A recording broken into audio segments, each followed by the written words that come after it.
Welcome to SMO Junior 2025, question 5.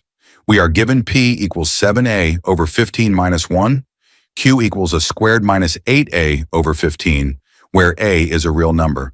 Which of the following statements is always true for any real number a?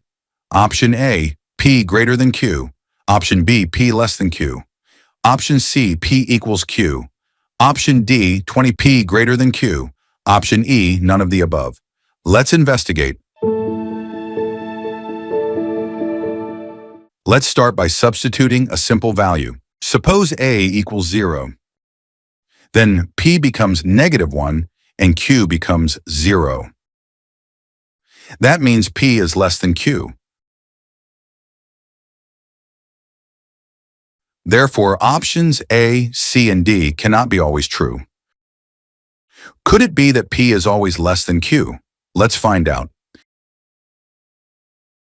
Let's examine whether the inequality P less than Q is always true.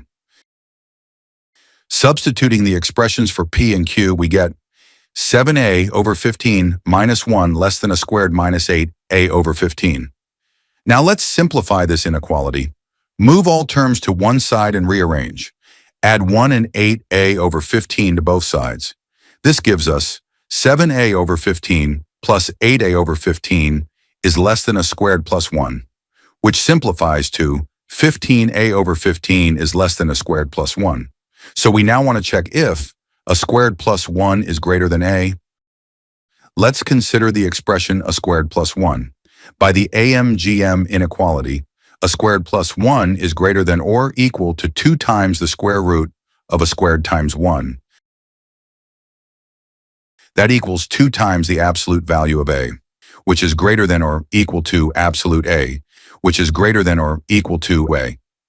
Equality holds only if a squared equals 1 and a equals 0 at the same time, which is not possible.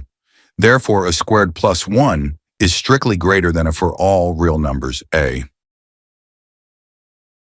Since a squared plus 1 is greater than a, we can say a squared minus 8a over 15 is greater than 7a over 15 minus 1. That means Q is greater than P for all real values of a. So the correct answer is option B, P is less than Q. Thanks for watching. If you found this video helpful, don't forget to like, comment, and subscribe for more Math Olympiad solutions.